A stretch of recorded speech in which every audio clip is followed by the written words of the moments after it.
So it did something to the exhaust.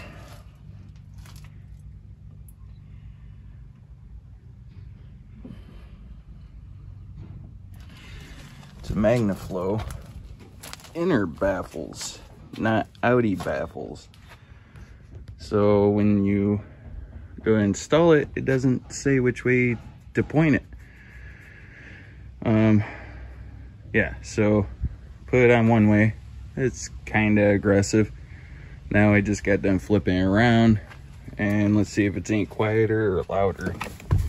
I guess I should have made a video before then, but whatever.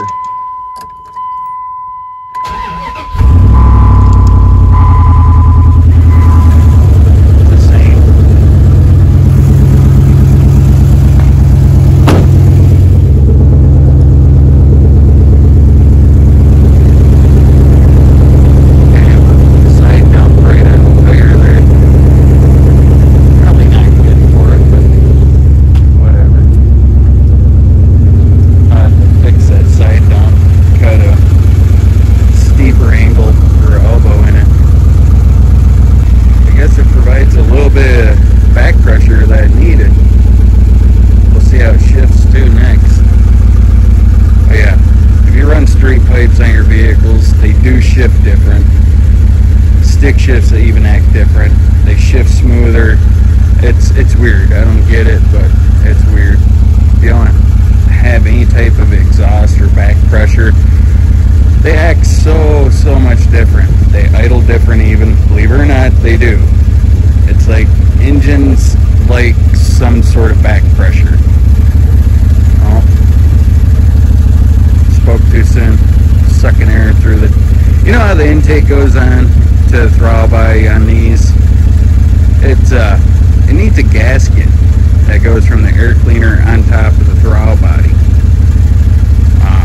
Part stores don't have them, so I gotta order one for $7-8 off of fucking Amazon. Great. Love it. Red set.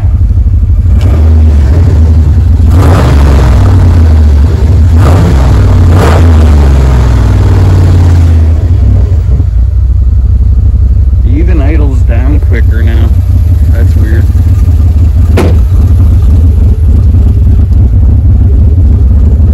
Sounds real choppy.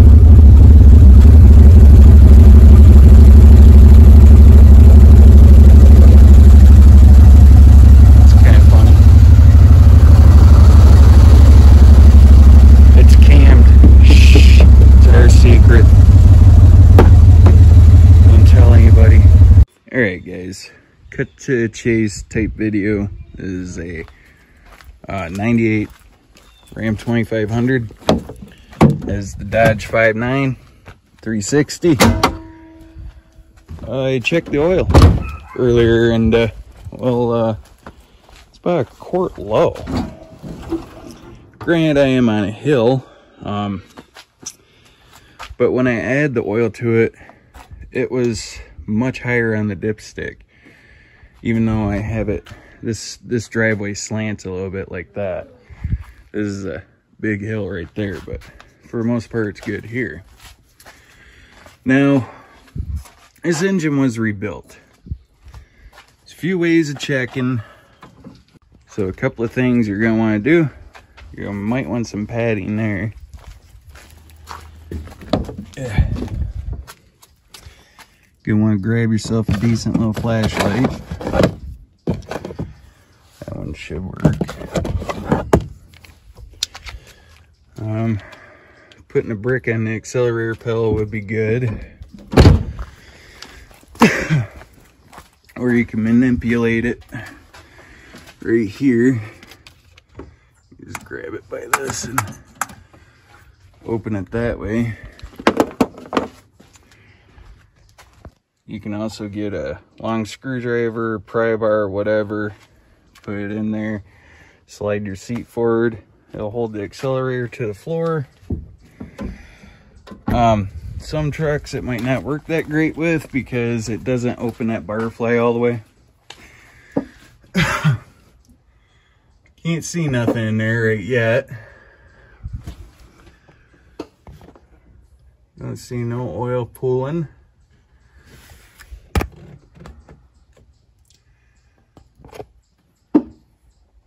Oh,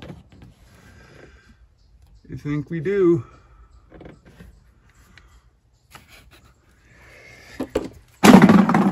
Well, now.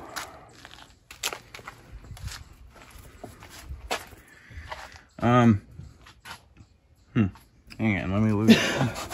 This is gonna hurt. Oh. Yeah, my knees are tender as all hell. But yeah. Take my flashlight and pray I don't lose it down in there.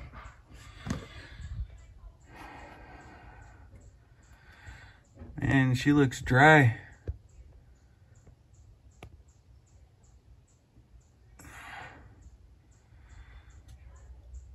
I don't see nothing pooling. And that oil's pretty dirty. Could be a shadow. Could be a shadow. Could be oil. I don't see nothing. Let's move the flashlight to this side. Right there. Let's hope we don't knock it in there. Ow. Yeah, I don't see nothing. You would see a lot of oil. This one's drier than any of the fucking Dodge 318, 360s I've ever seen.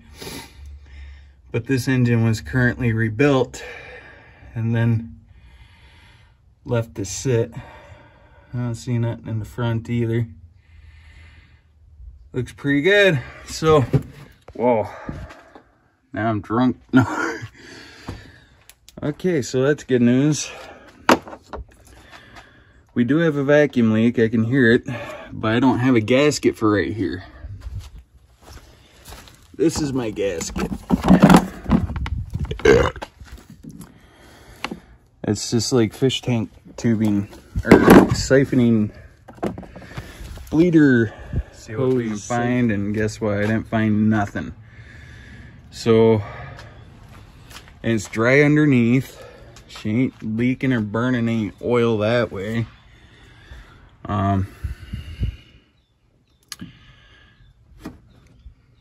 That's not oil, and that shit would stink like oil if it was burning it, and I don't smell burning oil.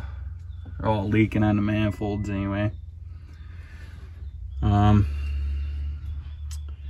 did get a sensor for one of the catalytic converter sensors, one of the O2 sensors. It said circuit high, voltage high. I don't know. I went underneath, wiggled some wires, deleted the code. It hasn't come back. So give it time, it might come back. I don't know, but that's the best I can do for right now. I don't know what's the weird vacuum leak. I'm guessing maybe it is this then. It's got to be this. Maybe I should grab some new hose. But still, it doesn't. Maybe it's a bad piece. It doesn't tell me why it's consuming oil or burning or whatever. I don't see it leaking underneath all or manifolds, and I'm close to an oil change, and it was a whole quart low. I just figured I would check it, and I thought this would be a idea of a video for you guys. I don't know. Just quick cut to the chase. I'm sure there's a bunch of these videos out there, but that's how you check your intake plenum. It's a double gasket. One of them's metal and one of them's like cardboard or whatever, but you can change it to a different intake, which they ain't too bad.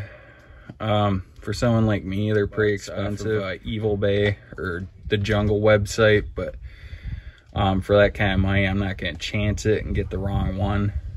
But this is a decent intake. I do need a different throttle body though. She does have some balls though.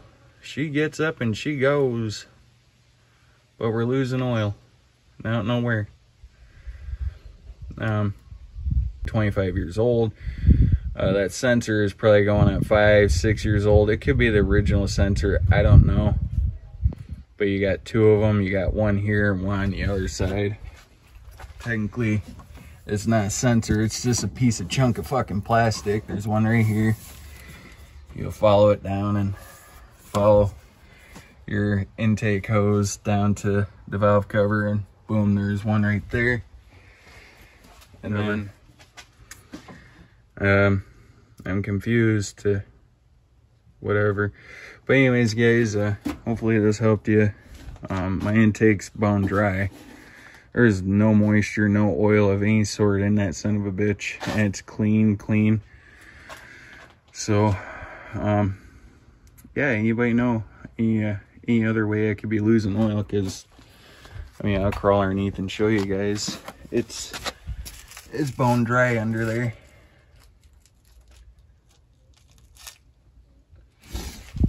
It is pristine. Oh, what's that? Is that paint? No, it's paint on the frame.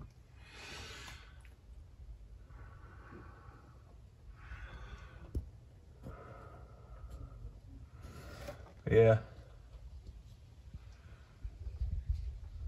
Got a little seepage from the transmission. Maybe it's the rear main seal.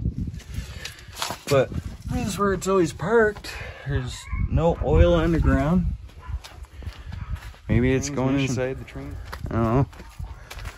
Man, that's why it can be goofy to shift sometimes.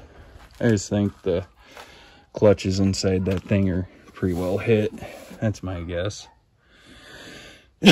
Anyways, I'm gonna put this back together, guys. Hopefully this helped you some.